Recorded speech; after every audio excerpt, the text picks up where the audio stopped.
Una gitana, de las que saben la buena ventura, anuncia a Salinas la llegada de un gran amor. El Palacio de la Magdalena, en Santander, sobre una colina del Sardinero y mirando al Cantábrico, es el hermoso regalo de Alfonso XIII a la ciudad. El 23 de agosto del 32, el gobierno, mediante decreto, permite la utilización de dicho palacio. La Universidad Internacional de Verano de Santander será uno de los grandes logros de Pedro Salinas.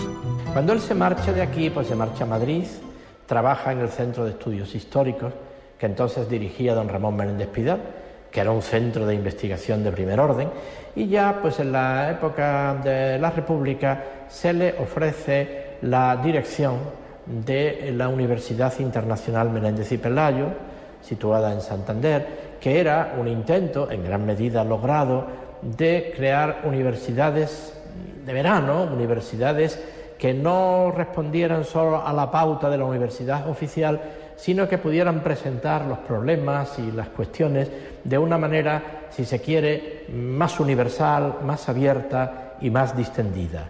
La labor de Pedro Salinas al frente de la Universidad Menéndez y Pelayo fue muy decisiva y hay pues mucha información sobre hasta qué punto él reaccionó en un primer momento y el comportamiento que tuvo en el año 36 cuando estalla la guerra civil y él tiene que resolver el problema de mucha gente que ha llegado a Santander para los cursos universitarios. Las misiones pedagógicas, en la que Pedro Salinas participó activamente, son el gran proyecto cultural de la República. A pueblos donde se llega solo por viejos caminos de barro y lodo, pueblos pequeños donde se baila aún, sobre las verdes eras, a la luz del carburo, ven llegar la cultura con mayúsculas. Es hermoso ver acudir ceremoniosamente familias enteras a mirar de cerca obras de Goya o del murciano Ramón Gaya. Sin embargo, algunos curas de pueblo no dejan de ver en ello la siempre peligrosa propaganda comunista.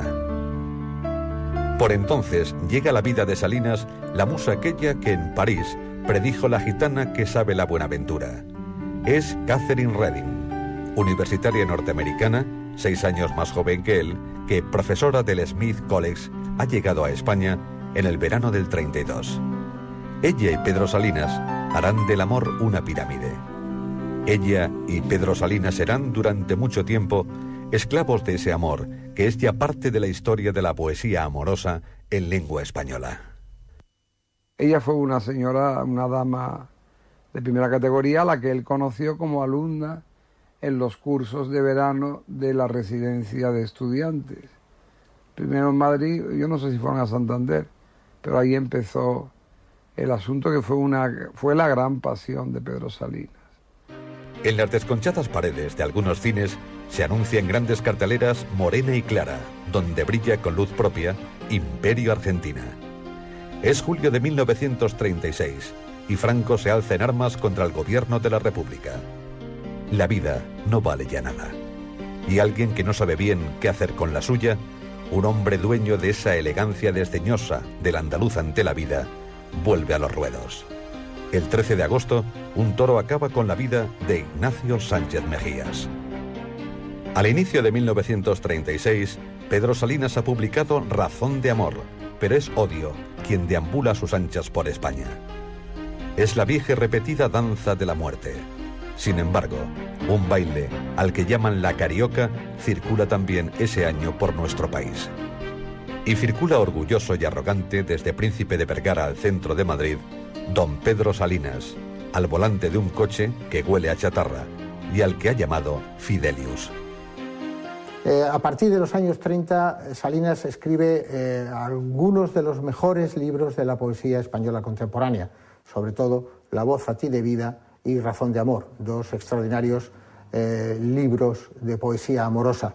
Y participa con los más jóvenes en revistas, en proyectos comunes, etcétera, etcétera. Sin embargo, cada vez el paso del tiempo hace que cada vez Salinas se distancie más de las posiciones de los más jóvenes y después de la guerra su ocupación principal en el exilio de Norteamérica es la crítica, el trabajo filológico y de alguna forma su poesía de extraordinaria calidad también se diferencia de la que cultivan otros poetas como Cernuda, Alexandre, Alberti, etc.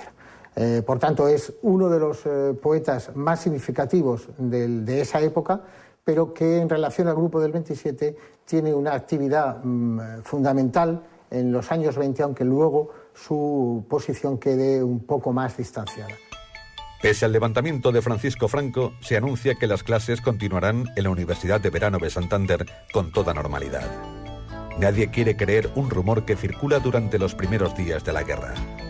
Federico García Lorca ha sido asesinado. En el Pathé Cinema de Sevilla, Imperio Argentina y Rafael Ribelles actúan en un festival en beneficio del descanso del soldado. Pero la guerra no cesa.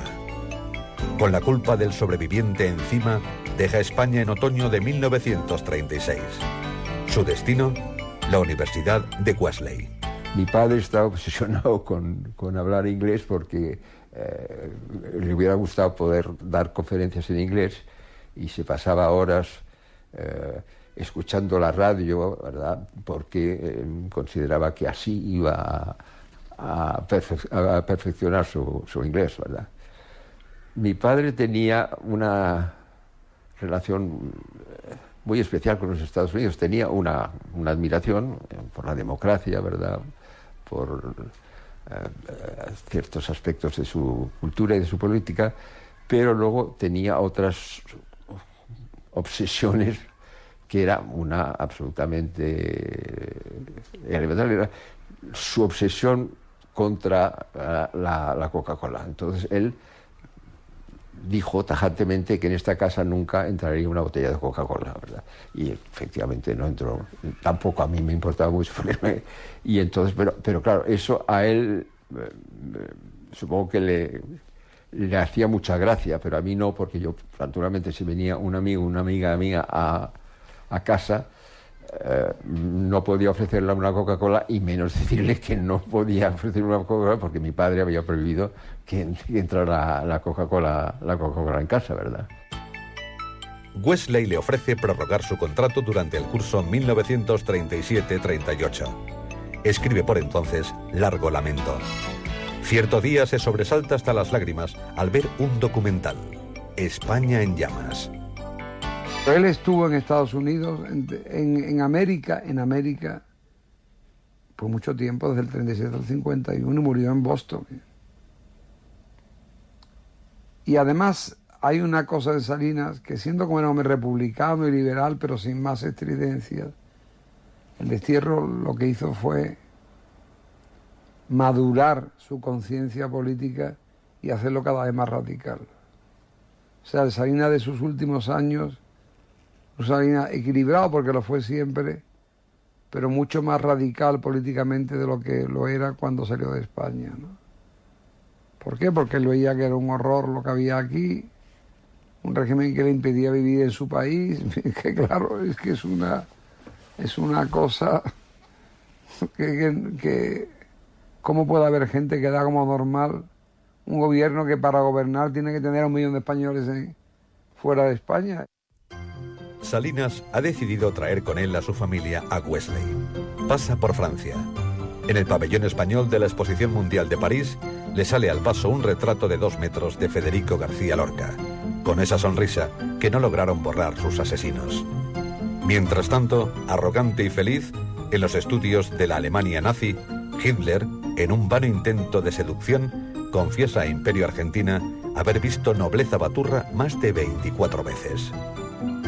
Es 1939.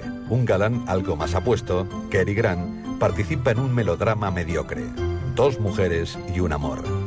Uno de los 2 amores de Pedro Salinas, Catherine Redding, contrae matrimonio y todo lo que amaron juntos se convierte ya en un idioma extraño. Es el final de un amor que hizo durante unos años esclavos a los amantes. Catherine Whitmore es evidentemente la inspiradora de los 3 grandes poemarios de amor. El mundo es lo que tú tocas, la nueva criatura que tú eres. Si me llamaras, sí, si me llamaras, todo lo dejaría por ti, lo dejó todo en efecto. Eso en La voz a ti de vida, que quizá el más fresco y más fragante de los 3 poemarios, pero lo sigue siendo en Razón de amor, donde lo que pasa es que se ven las sombras de que él es un amor amenazado, ¿no? Por eso dice aquello de amar es despedirse, ¿no? No en su cima, sino en la despedida tiene el amor su plenitud, algo así. Porque él sabía que era un amor acosado, ¿no? Luego está Largo Lamento, que es un libro muy hermoso y muy triste, ¿no? Que se publicó de manera fragmentaria hasta que por fin se consiguió, mediante el trabajo de los eruditos, que a veces sirven para algunas cosas, que el poemario se publicara entero. Pero la trilogía está muy clara, y esa es la cumbre de Salinas. El matrimonio Salinas ha decidido hacer de Estados Unidos su hogar. En la ciudad de Boston, Margarita es operada ese mismo año de un cáncer de pecho. Y un músico ciego, a causa de la difteria, realiza el estreno mundial de su concierto de Aranjuez. Su nombre, Joaquín Rodrigo. Es 1940. Pedro Salinas dice adiós a Wesley.